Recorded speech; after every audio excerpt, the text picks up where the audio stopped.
الله أكبر ولله الحمد. الله أكبر الله أكبر لا إله إلا الله والله أكبر. الله أكبر ولله الحمد. الله أكبر الله أكبر لا إله إلا الله والله أكبر. الله أكبر ولله الحمد. الله أكبر الله أكبر لا إله إلا الله والله أكبر. الله أكبر ولله الحمد. الله أكبر الله أكبر لا إله إلا الله والله أكبر. الله أكبر ولله الحمد. الله أكبر الله أكبر لا إله إلا الله والله أكبر. الله أكبر ولله الحمد. الله أكبر الله أكبر لا إله إلا الله والله أكبر. الله أكبر ولله الحمد. الله أكبر الله أكبر لا إله إلا الله والله أكبر. الله أكبر ولله الحمد. Kita istighfar kepada Allah Subhanahu wa taala, ampun kepada Allah Subhanahu wa taala. Kemudian kita berdoa, bermunajat di hadapan Allah Subhanahu wa taala sebagaimana apa yang kita inginkan di hadapan Allah Subhanahu wa taala.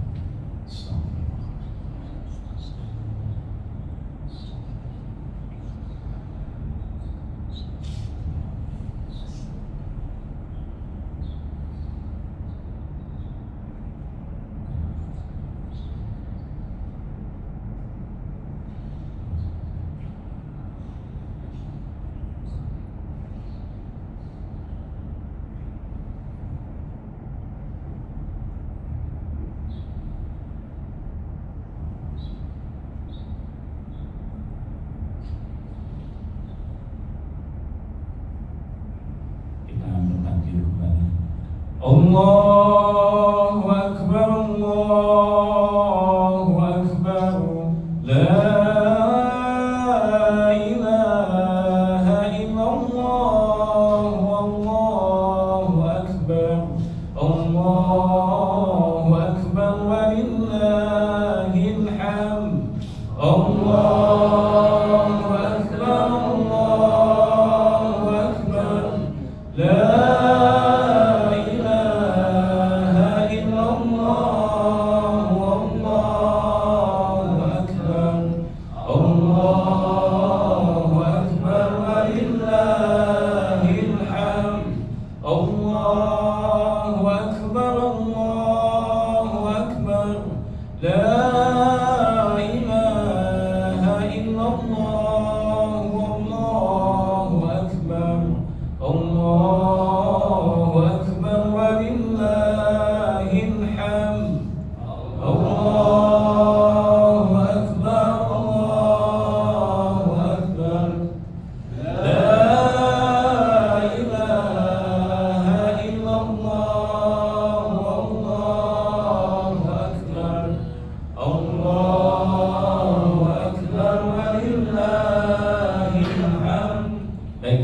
beriman, kita sama-sama mendirikan ibadah sholat khusuf. Sofia diteruskan dan dibacakan.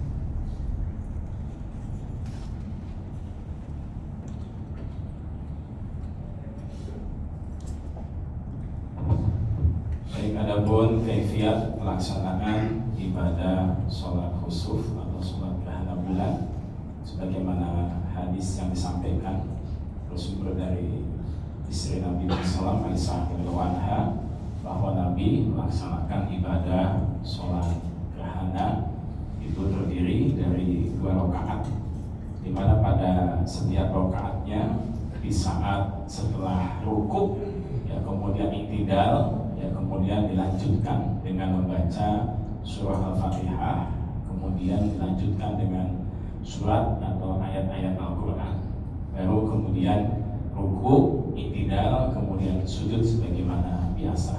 Nah, di rakaat yang kedua juga sama, ya setelah membaca surah, kemudian Al-Fatihah, kemudian surat, kemudian ruku, kemudian i'tidal, dilanjutkan dengan membaca Al-Fatihah, kemudian surat kembali, kemudian ruku, i'tidal, dan sebagaimana sujud biasanya. Jadi 2 rakaat terdiri dari 4 ruku dan 4 sujud. As-salatu jami'ah, diluruskan, dirapatkan soft.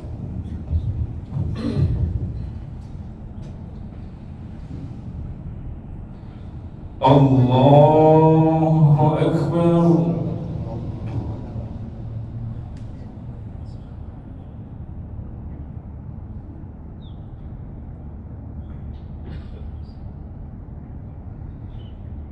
Bismillahirrahmanirrahim. Alhamdulillahi rabbil alamin. Ar-Rahmanir Rahim. Maliki yaumiddin. Iyyaka na'budu wa iyyaka nasta'in. اهدنا الصراط المستقيم صراط الذين أنعمت عليهم غير المغضوب عليهم ولا الضالين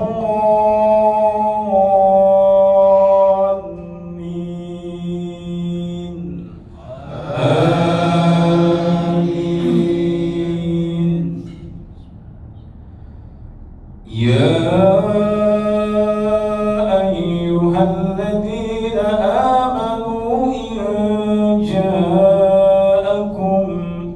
إن جاءكم فاسق بنبأ فتبينوا أن تصيبوا قوما بجهالة فتصبحوا على ما فعلتم نادمين. واعلموا أن فيكم رسول الله لو يطيعكم في كثير من الأمر لعنتم ولكن الله حبب إليكم الإيمان وزينه في قلوبكم وكره إليكم الكفر والفسوق والعصيان أولئك هم الراشدون فضلا من الله ونعمة والله عليم حكيم. وإن طائفتان من المؤمنين اقتتلوا فأصلحوا بينهما فإن بغت إحداهما على الأخرى فقاتلوا تبغي حتى تفيء إلى أمر الله فإن فاءت فأصلحوا بينهما بالعدل وأقسطوا إن الله يحب المقسطين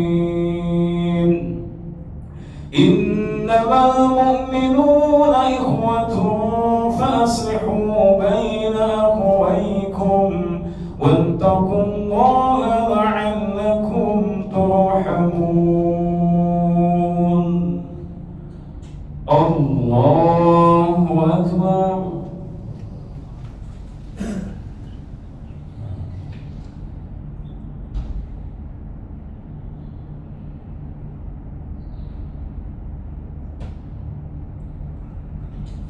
سمع الله لمن حمده.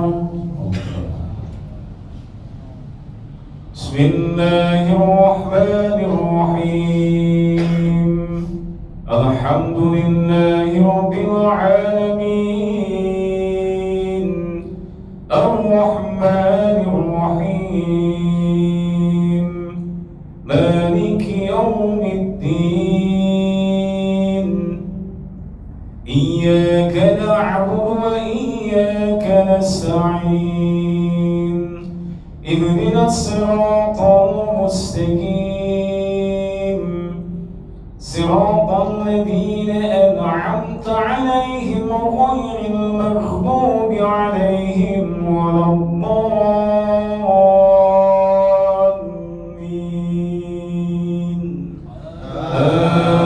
آمين. يا أيها الذين آمنوا لا يسخر قوم من قوم عسى أن يكونوا خيرا منهم ولا نساء من نساء عسى أن يكن خيرا منهن ولا تلمزوا أنفسكم ولا تنابزوا بالألقاب بئس الاسم الفسوق بعد الإيمان ومن لم يتب فأولئك هم الظالمون. يا أيها الذين آمنوا اجتنبوا كثيرا من الظن إن بعض الظن إثم ولا تجسسوا ولا يغتب بعضكم بعضا أيحب أحدكم أن يأكل لحم أخيه ميتا فكرهتموه واتقوا الله إن الله تواب رحيم. يا أيها الناس إنا خلقناكم من ذكر وأنثى وجعلناكم شعوبا وقبائل لتعارفوا إن أكرمكم عند الله أتقاكم إن الله عليم خبير. الله أكبر.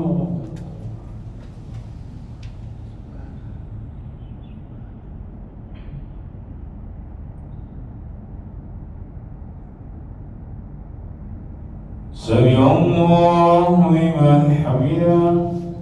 ربنا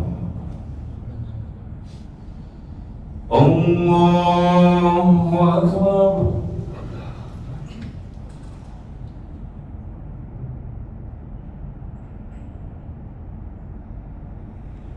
الله أكبر.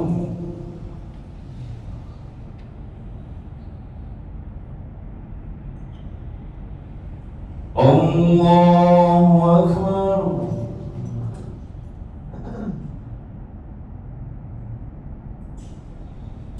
الله أكبر. بسم الله الرحمن الرحيم الحمد لله رب العالمين الرحمن الرحيم مالك يوم الدين إياك نعبد وإياك نستعين اهدنا الصراط المستقيم صراط الذين أنعمت عليهم غير المغضوب عليهم ولا الضالين آمين يا أيها الذين آمنوا هل أدلكم على تجارة تنجيكم من عذاب أليم تؤمنون بالله ورسوله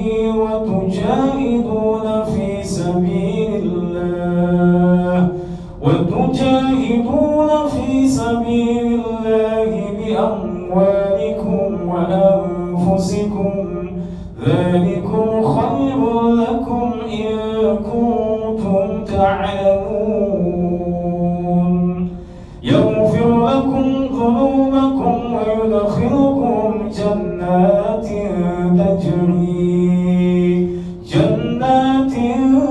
تجري من تحتها الأنهار ومساكن طيبة في جنات عدن ذلك الفوز العظيم الله أكبر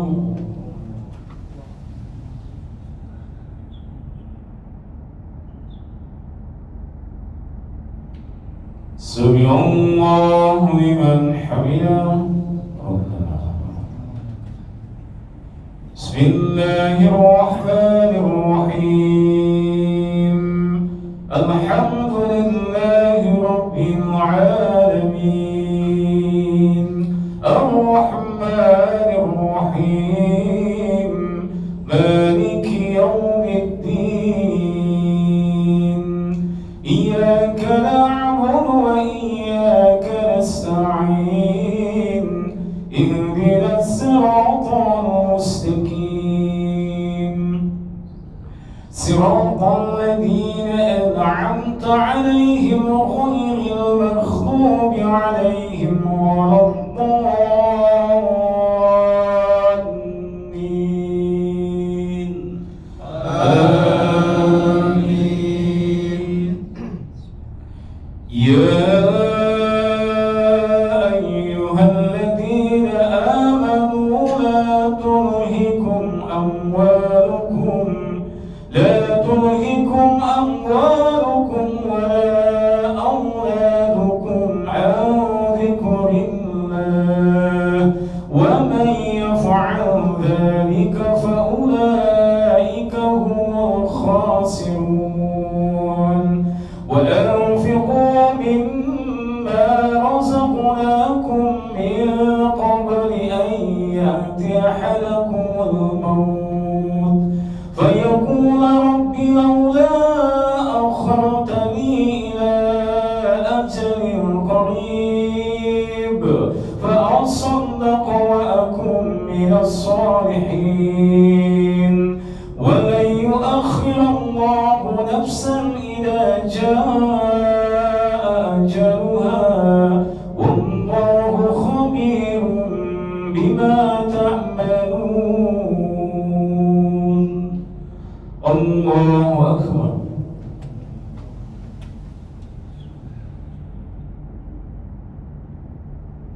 سمع الله لمن حمده ربنا الله أكبر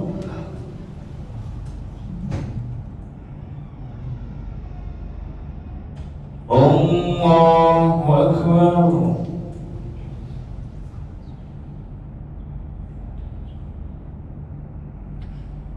الله أكبر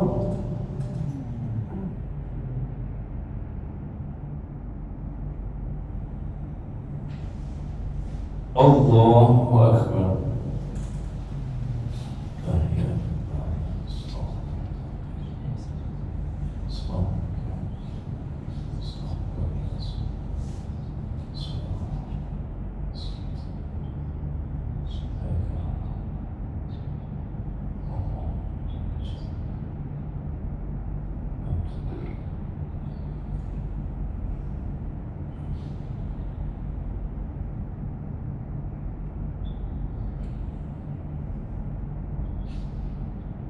السلام عليكم ورحمة الله.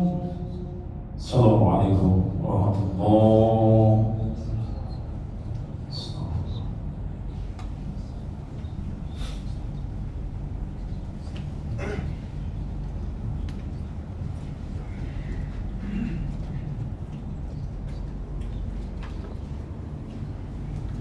السلام عليكم ورحمة الله وبركاته. Innal hamdalillah nahmaduhu wa nasta'inuhu wa nastaghfiruh wa na'udzu billahi min shururi anfusina wa min sayyiati a'malina. May yahdihillahu fala mudilla lahu wa may yudlil fala hadiya lahu. Asyhadu an la ilaha illallah wahdahu la syarika lahu wa asyhadu anna Muhammadan 'abduhu wa rasuluhu la nabiyya ba'dahu. Faqad Allah Ta'ala fil Qur'anil Karim, a'udzu billahi minasyaitonir rajim, ya ayyuhalladzina amanu taqullaha haqqa tuqatih wa la tamutunna illa wa antum muslimun. Al-ayat.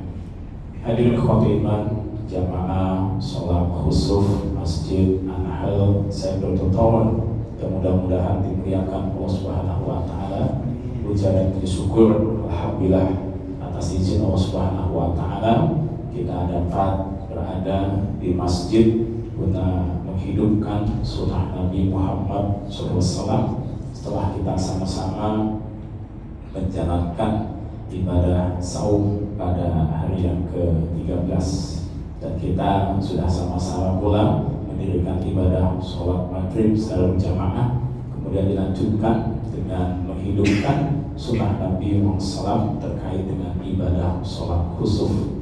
Mudah-mudahan apa yang kita lakukan terkait dengan bentuk pengabdian diri kita di hadapan Allah menjadi menambah amal soleh kita, sekaligus menggugurkan dosa-dosa kita di hadapan Allah Subhanahu wa taala. Shalawat dan salam semoga terlimpah kepada junjungan kita Nabi Muhammad sallallahu alaihi wasallam, beliau yang telah memberikan uswah hasanah kepada kita sebagai umatnya.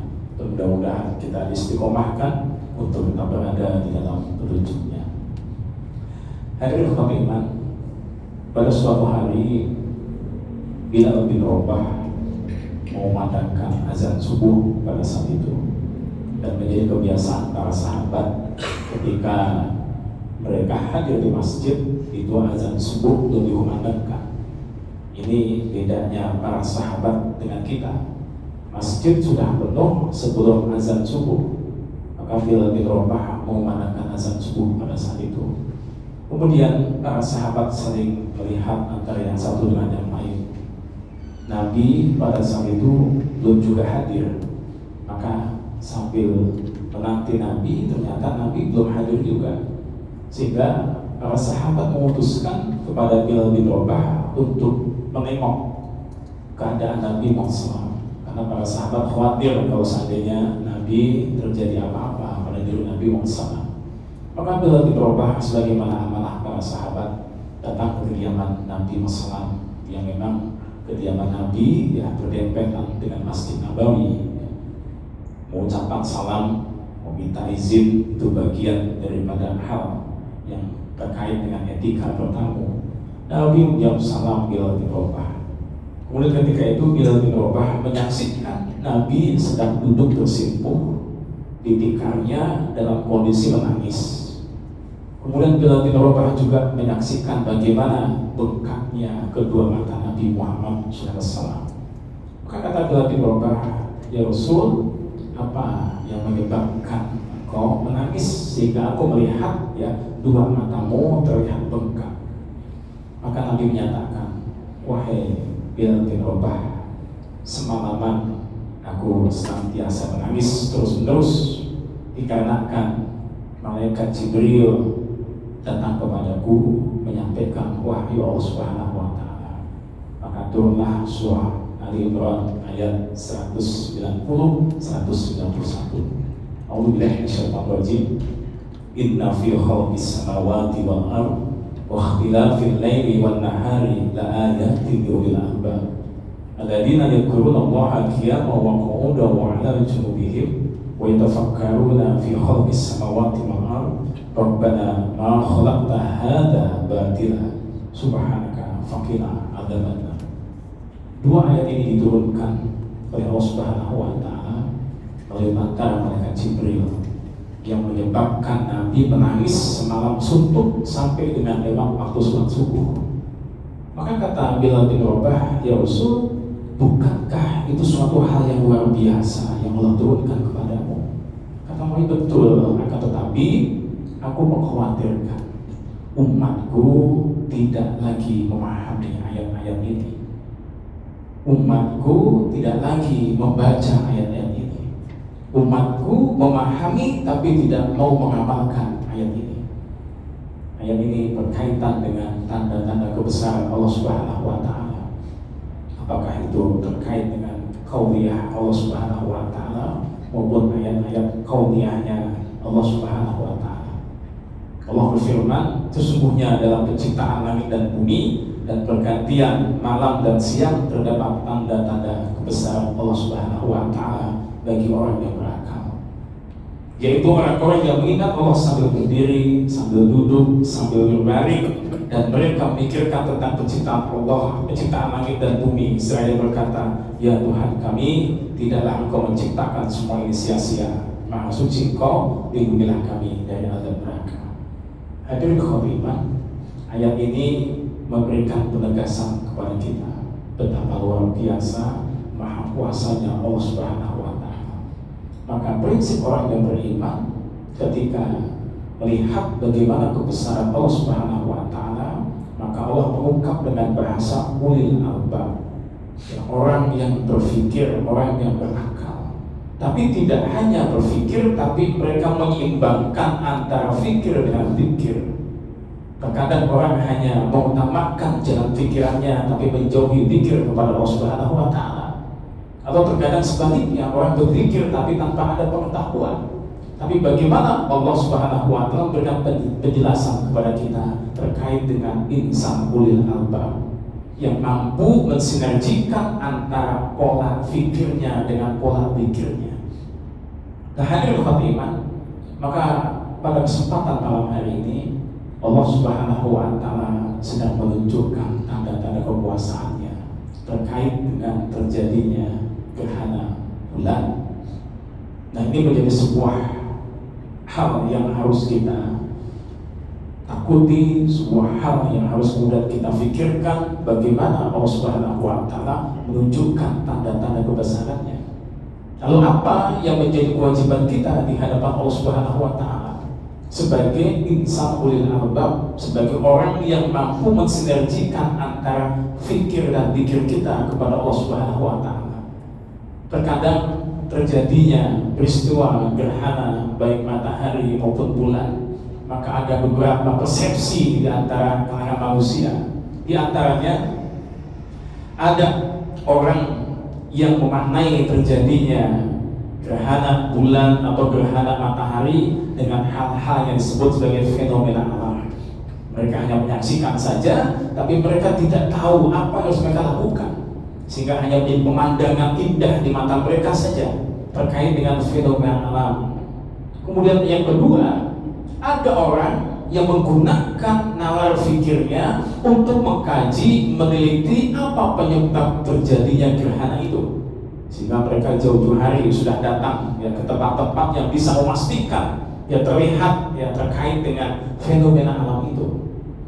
Nah, yang ketiga, ada juga persepsi manusia terkait ya dengan terjadinya gerhana, baik gerhana matahari maupun gerhana bulan itu, dengan melakukan hal-hal yang di luar nalar manusia, sekaligus bertentangan dengan ketentuan Allah Subhanahu wa taala.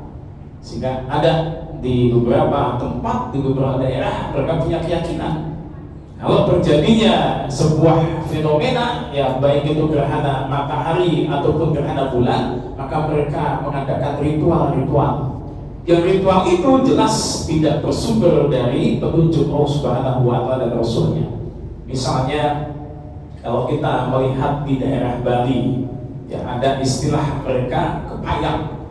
Ya, seorang kepayang itu diibaratkan sebuah makhluk yang besar yang akan memakan matahari dan bulan, sehingga mereka melakukan ritual apapun sehingga hal itu jangan sampai terjadi di luar akal sehat manusia, sekaligus bertentangan dengan ketentuan ajaran agama. Kalau di Jawa Barat disebut sebagai samagaha, yang punya keyakinan bahwa perkawinan antara matahari dan bulan, jika itu berlangsung maka akan ada kehancuran. Maka mereka melakukan ritual-ritual dan lain sebagainya. Nah, ini hal-hal yang dijadikan sebuah keyakinan tapi tidak berdasar dengan ketentuan ajaran agama. Bahkan punya keyakinan kalau ada orang-orang wanita-wanita yang sedang hamil terkait dengan terjadinya gerhana matahari atau bulan, maka jangan pernah keluar rumah.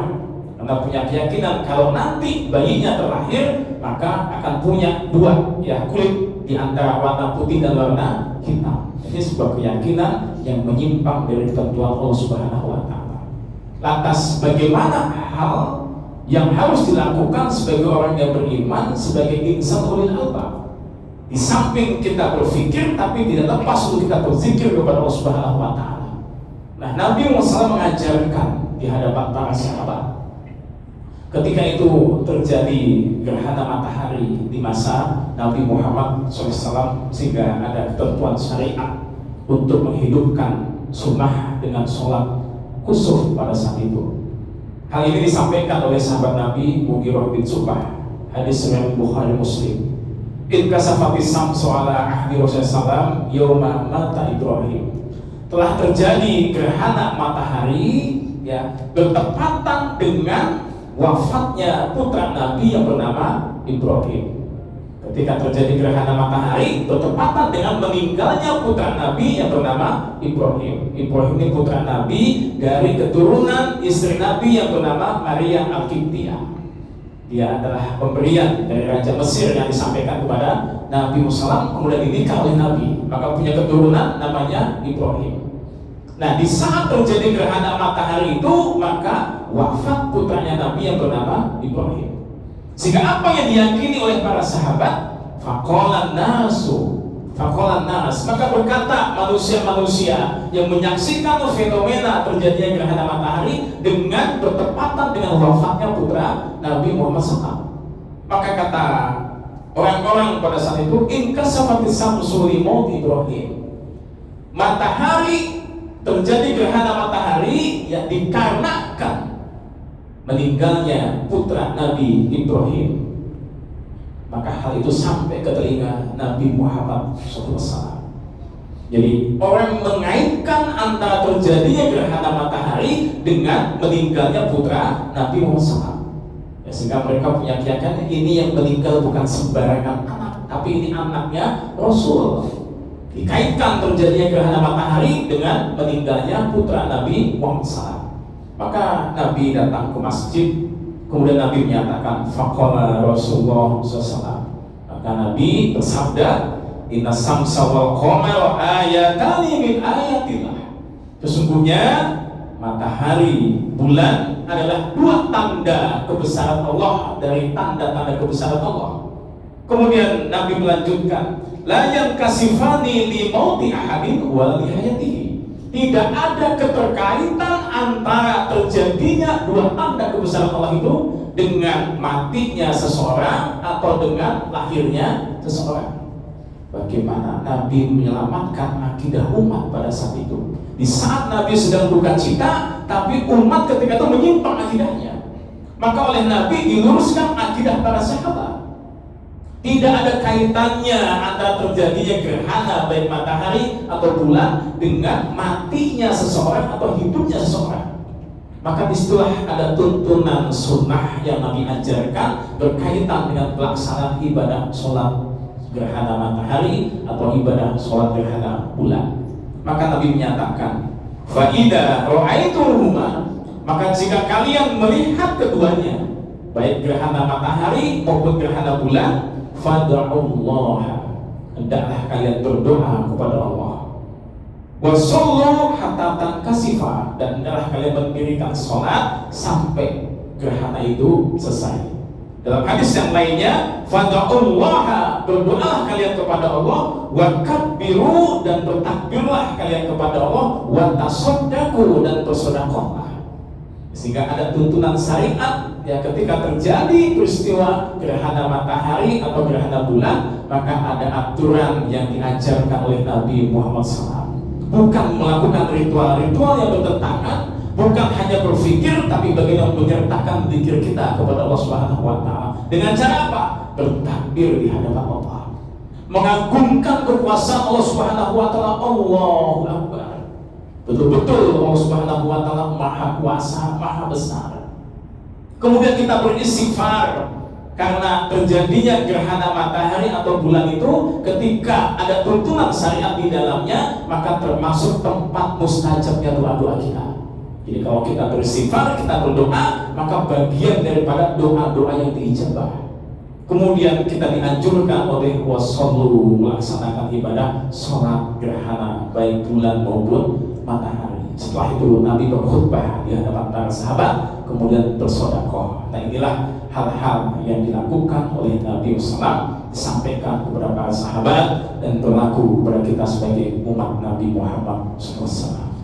Nah, Nabi ketika membacakan dua ayat surah Al-Imran 190-191 di hadapan Bilal bin Rabah, Nabi menangis. Kata Nabi, aku khawatirkan umatku nanti justru ya malah masuk ke dalam neraka karena tidak mampu memahami dua ayat ini ya, terkait dengan ayat-ayat kauniyah dan juga ayat-ayat kauniyah, ayat-ayat yang ada dalam Al-Quran dan ayat-ayat terkait dengan ciptaan Allah Subhanahu wa Ta'ala. Oleh karenanya, hadirin khatiman, mudah-mudahan kita senantiasa istiqomahkan keimanan kita di hadapan Allah Subhanahu wa Ta'ala, dan kita mampu untuk senantiasa menghidupkan ya, apa yang menjadi sunnah Nabi Muhammad SAW. Bersyukur kita kepada Allah, di bulan Ramadan ini banyak hal-hal yang Allah hadirkan kepada kita. Kita melaksanakan ibadah saum, kita bisa tadarus Al-Quran, kita bisa menggali ilmu, kita bisa menghidupkan ya, di antaranya sholat ya, terjadinya sholat gerhana matahari atau gerhana bulan, yaitu sholat khusuf yang baru saja kita lakukan. Mudah-mudahan apa yang kita sama-sama lakukan di hadapan Allah Subhanahu wa Ta'ala menjadi kebaikan-kebaikan kita di hadapan Allah Subhanahu wa Ta'ala, dan kita manfaatkan momentum bulan Ramadan ini sebaik-baiknya sehingga